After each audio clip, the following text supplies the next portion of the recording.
ravi de vous retrouver pour la dernière journée du Salon international de l'agriculture ici à la Porte de Versailles. Parole d'experts aujourd'hui, parole d'experts gourmandes, et paroles gourmandes bien évidemment avec celles et ceux bien qui font que le Salon de l'agriculture est aussi le plus grand garde-manger de France, que dis-je de France, d'Europe. Allez, n'ayons pas peur des mots.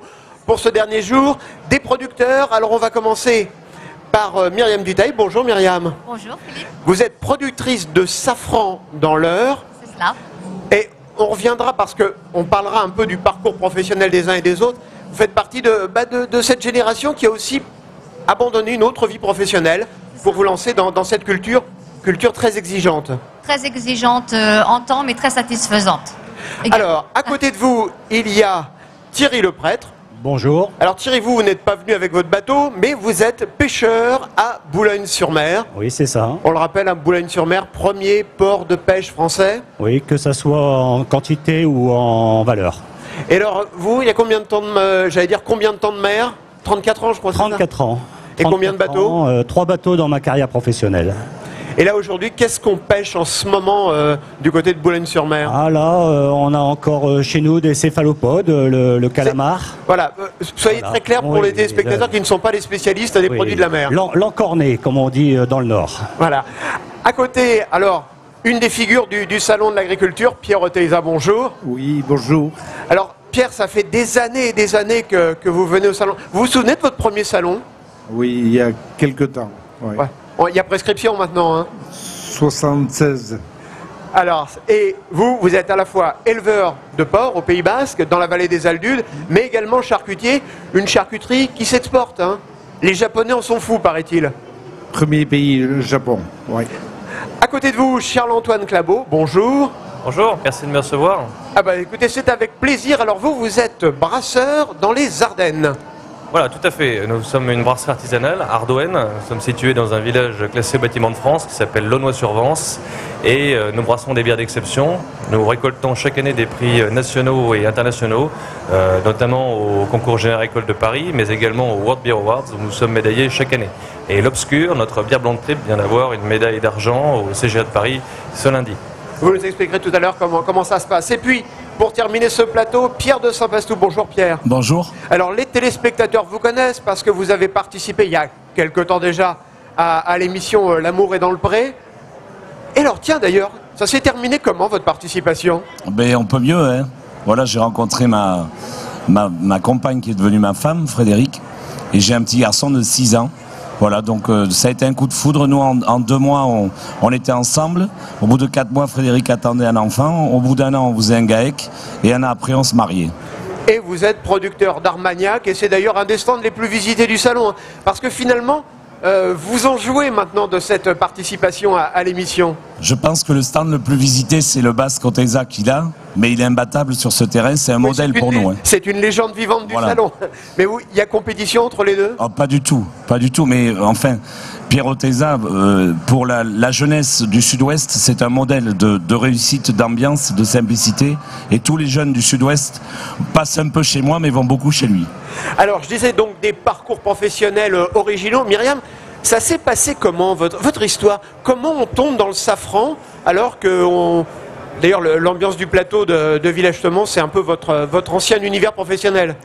Oui, alors, enfin, on tombe pas dedans. Je pense que finalement, on parle beaucoup des reconversions, mais c'est souvent des passions qu'on avait un peu enfouies au fond de soi-même. Moi, je suis petite fille d'agriculteur, donc je suis revenue un peu à la nature. Enfin, c'est assez naturel, en fait. Naturellement, ça s'est fait.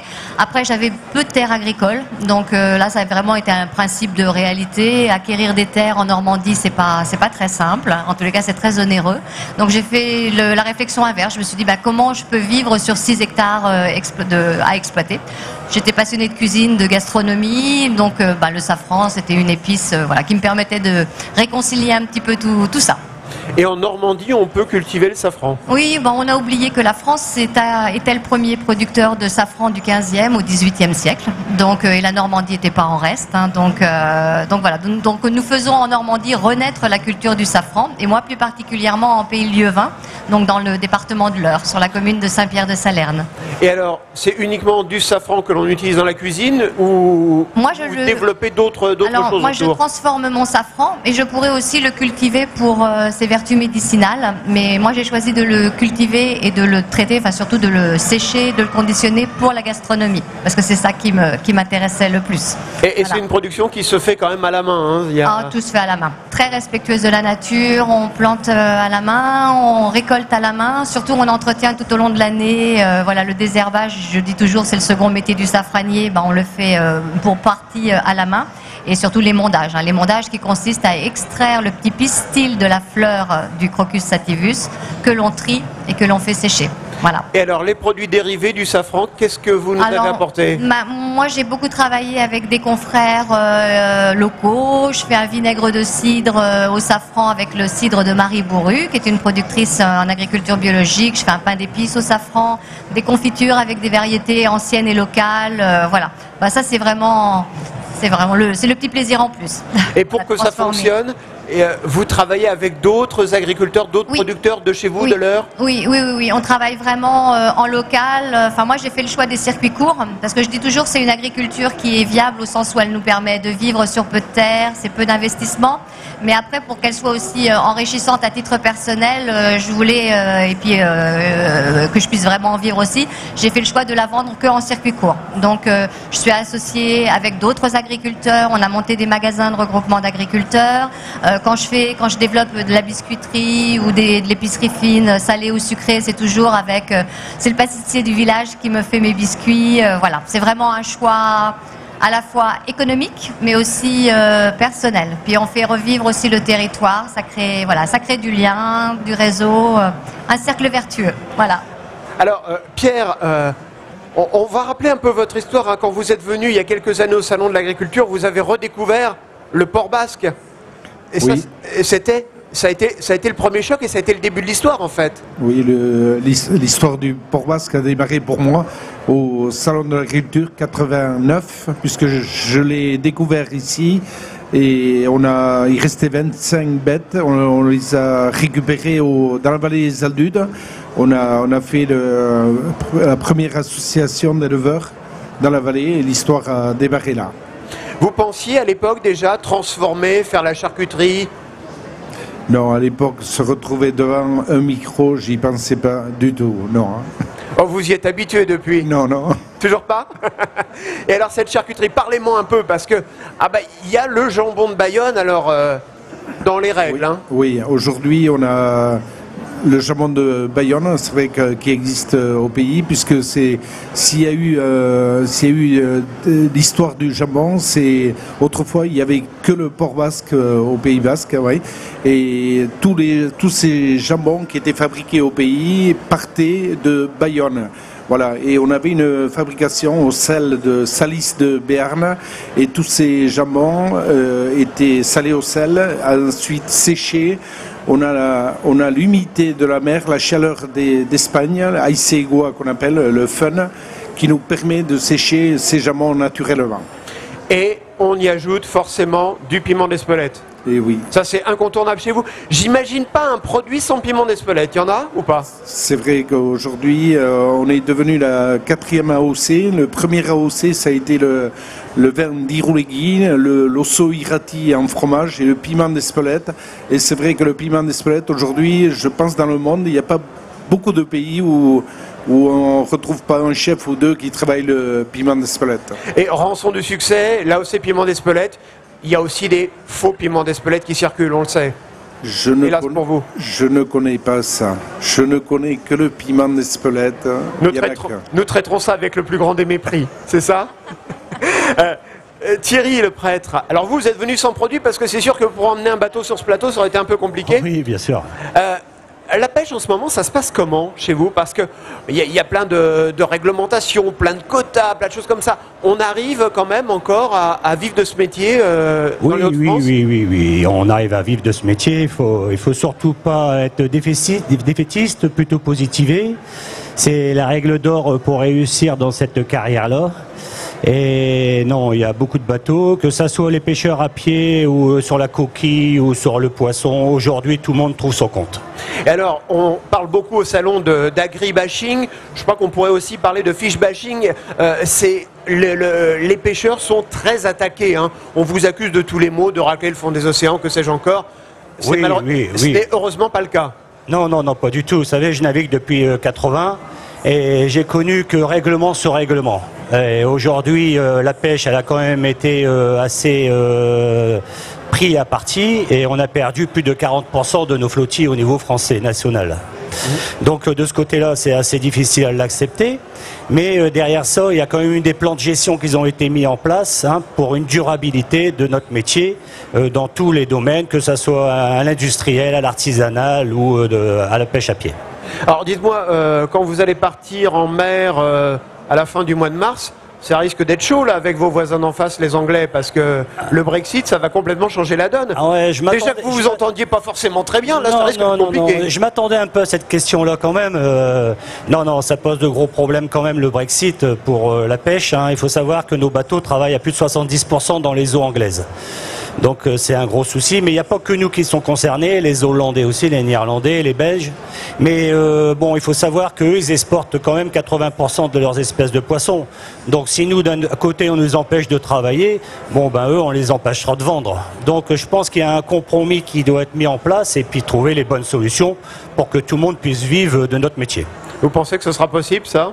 Oui, je pense qu'il y a des gens... Ce compromis, il est atteignable ? Oui, de toute façon, je pense, parce que je pense qu'il y a des gens assez intelligents des deux côtés pour trouver un bon partenariat et puis vivre de notre ressource. Il faut savoir qu'un exemple, sur la coquille Saint-Jacques, il y a une flottille anglaise qui vient de travailler à 6000 décotes à travers de la basse Normandie. Donc si demain on nous interdit de travailler dans leur zone de pêche, eux, ça sera de la même manière pour nous de notre côté. Donc voilà. Alors, nous allons passer de Boulogne-sur-Mer à une région beaucoup plus pacifique, le Gers. Pierre, on voit qu'il y a une désaffection aujourd'hui des consommateurs pour les alcools forts. Comment vous arrivez à continuer à proposer ces produits de l'Armagnac et d'autres eaux de vie ? Alors c'est un paradoxe puisque vous savez que la France est le premier consommateur de whisky au monde par nombre d'habitants, on ne le sait pas mais c'est la réalité. Et quand vous allez dans un étal d'alcool en Chine, vous avez 80% d'alcool français, essentiellement de cognac. Et quand vous êtes en France, vous avez 80% de l'étal qui est de whisky. Donc ça veut dire qu'on a sûrement dû rater des rendez-vous. Les alcools de producteurs en vente directe sont plutôt en croissance. C'est-à-dire qu'il y a quand même une recherche du consommateur sur la production assez spécifique et millésimée. Et ensuite, on a essayé de vulgariser la production en amenant des produits un petit peu différents, un peu plus faciles à boire. Mais c'est sûr que la notoriété est là, l'image de l'Armagnac est là. Malheureusement, c'est sûr qu'en termes économiques, ça n'a pas le poids que ça devrait avoir. Mais le Gers s'est innové et on a su aussi s'adapter à cette période en inventant une des appellations la plus énergique de ces 20 dernières années, qui sont les IGP Côte de Gascogne. Et alors, quel est le secret du Gers ? Parce que j'ai l'impression dans le Gers qu'à chaque fois qu'il y a un problème, il y a une solution qui arrive juste derrière. Alors le secret du Gers, c'est la réactivité du Gers. D'abord, il n'y a aucun moyen, donc on part avec nos idées. On n'a que ça, les aides, etc. C'est très faible. Et donc c'est sûr que vous connaissez, je sais, Pierre Buffo qui a créé une autre légende de l'agriculture et du Gers. Et André Daguin, qui sont deux figures qui ont laissé un héritage au Gers. Et nous ne sommes que dans cette chaîne, effectivement, d'essayer de trouver des idées. Vous avez les Brumans, vous avez Tariquet avec Grassa. Donc il y a ces gens qui ont mis une énergie qui fait que ça continue. Et que même si l'agriculture tient un fil, vous le savez aujourd'hui, on essaye de continuer à créer de la valeur ajoutée dans notre département. Charles-Antoine, comment on arrive à faire entendre sa différence dans le secteur de la bière, alors qu'on le sait, la bière est réglée par 4 ou 5 grands groupes internationaux. Comment on peut faire sa petite place au soleil ? Alors oui, tout à fait, votre remarque est tout à fait juste. Aujourd'hui, il faut savoir qu'en France, il y a 1500 brasseries. Et donc effectivement, il y a beaucoup de produits différents et les consommateurs d'ailleurs sont un petit peu perdus avec cette offre pléthorique de produits. La brasserie Ardouenne a une caractéristique assez propre, c'est-à-dire qu'elle brasse déjà des bières de qualité, elle brasse des bières de haute fermentation, faites avec des maltes d'exception, une eau, on a la chance d'avoir une eau à l'Aulnoy-sur-Vence qui est d'excellente qualité. Et nous avons un process de refermentation en bouteille, c'est-à-dire que nous avons un procédé de fabrication artisanale par lequel nous créons de manière naturelle la pétillance dans la bière. Nous avons donc 2 fermentations au cours du procédé de fabrication. Pour se démarquer, nous avons chaque année des médailles, comme je le disais tout à l'heure, qui permettent effectivement de montrer aux consommateurs que nos produits sont excellents et reconnus par des experts mondiaux. Et donc nous nous démarquons par la qualité de nos produits, par la finesse de nos bières et de leur équilibre. Alors, ce qu'il faut savoir aussi, c'est que la bière est représentée ici au Salon de l'Agriculture par ce qu'on appelle Brasseurs de France, qui est une grosse organisation professionnelle qui regroupe à la fois les petits producteurs comme vous, mais aussi les gros industriels. Oui. Des gros industriels qui, il y a quelques années, voulaient absolument pas entendre parler de bière artisanale. Qu'est-ce qui a été l'élément déclenchant pour qu'ils reconnaissent votre existence? Eh bien, je pense que tous les produits dénommés bière, effectivement, se retrouvent sur le marché. Il y a de grandes maisons et il y a des plus petites maisons, plutôt typées artisanales. Et donc, en fait, tout cela fait parler du produit bière de manière générale et permet une croissance globale du marché tout à fait intéressante pour tous les acteurs participants dans le monde de la bière. Et donc, aujourd'hui, ce marché est en croissance. Et nous nous développons pour répondre aux besoins, tant sur le plan qualitatif que quantitatif, besoins des consommateurs. Est-ce que pour la bière, c'est comme pour le vin? On s'aperçoit qu'aujourd'hui, les consommateurs achètent moins de produits, mais achètent des produits plus chers. Alors, effectivement, aujourd'hui, les consommateurs, de manière générale, sont à la recherche de produits plus qualitatifs et sont à même de vouloir dépenser un petit peu plus parce que les gens savent ce qu'ils achètent et la qualité qu'ils recherchent. Ils savent qu'en achetant une bière Hardouin, dans toute la gamme, ils trouveront un produit qualitatif et qui aura du goût, qui sera fait avec des bons produits, et c'est ce que le consommateur veut. Voilà. Alors, moi, ce que je voudrais savoir pour les uns et pour les autres, c'est ce que vous venez chercher au Salon de l'Agriculture. Est-ce que c'est uniquement une vitrine? Est-ce que c'est le moyen aussi d'avoir des médailles, Myriam? Alors, avoir des médailles, oui, pourquoi pas. Moi, j'ai toujours, d'une année sur l'autre, je loupe la date des inscriptions, donc je suis pas bien placée pour en parler. Mais je pense qu'effectivement, c'est un atout. Ça permet justement de faire reconnaître la qualité de nos produits. Moi, ce que je recherche, indépendamment, c'est toujours un moment de grande convivialité, parce que c'est le seul moment, enfin, c'est un des moments de l'année où on se retrouve avec des confrères. Mais oui, de la rencontre avec notre public, d'expliquer nos produits. Moi, j'ai un produit qui n'est pas un produit de première nécessité. C'est un produit dont on a perdu la connaissance et la façon de l'utiliser, donc d'avoir, c'est une occasion de plus de pouvoir expliquer comment on le cultive et puis surtout comment on l'utilise et faire tomber le cliché de voilà, le safran français c'est très très cher, voilà, quand il est beau, quand il est naturel et qu'il est pur et qu'on sait l'utiliser, voilà, ça peut être, voilà, c'est très abordable. Donc c'est un moment de rencontre avec le public et d'explication. Et c'est un produit, là il y a une concurrence farouche sur le monde du safran, il y a des produits d'importation. Non, franchement, sur le safran français aujourd'hui, on a vraiment une stabilité du prix du marché. Les consommateurs, comme vous le disiez, sont dans l'attente d'avoir des produits de qualité, mais surtout des produits dont ils sont capables de connaître la traçabilité. Donc voilà, donc les chefs, franchement, ils jouent le jeu. Enfin, il n'y a pas de concurrence avec le safran étranger. Ils achètent le côté local aussi du safran, parce que c'est sûr que c'est une agriculture qui est très consommatrice en main-d'œuvre. On fait tout à la main, donc on ne serait jamais compétitif. Donc sur la question du prix. Donc il faut qu'il soit de qualité, c'est sûr, mais il faut aussi que le consommateur ait envie de manger des produits locaux pour faire travailler, faire survivre les agriculteurs, vivre les agriculteurs.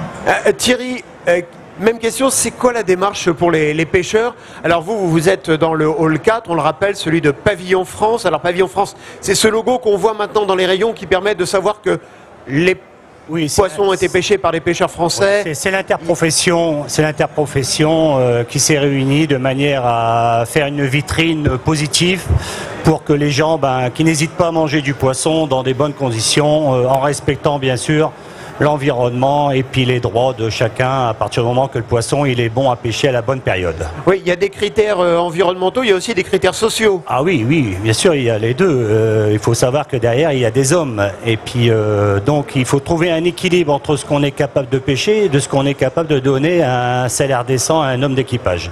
Voilà. À partir du moment qu'on a trouvé la juste mesure, bon, il n'y a pas de souci.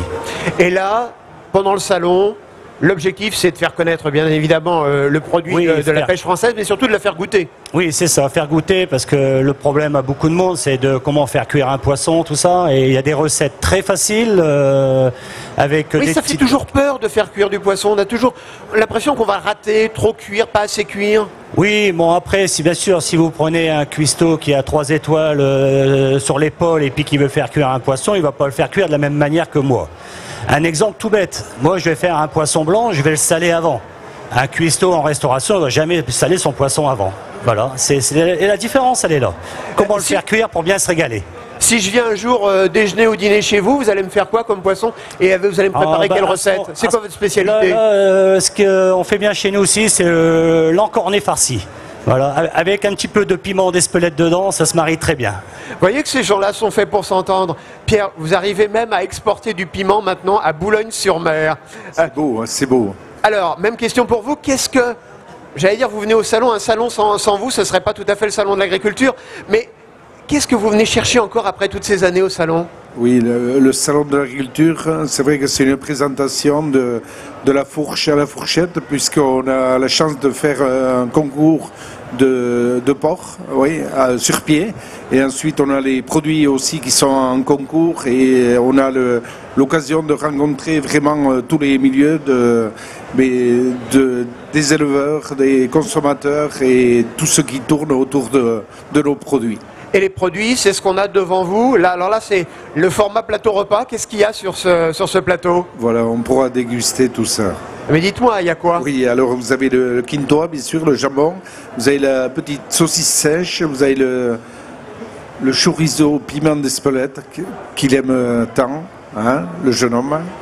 Et vous avez le Jésus. Le Jésus, on en fait un par cochon, puisque c'est le gros bout de l'intestin. C'est un saucisson qui est endossé à 1,5 kg et qui finit à 800 grammes.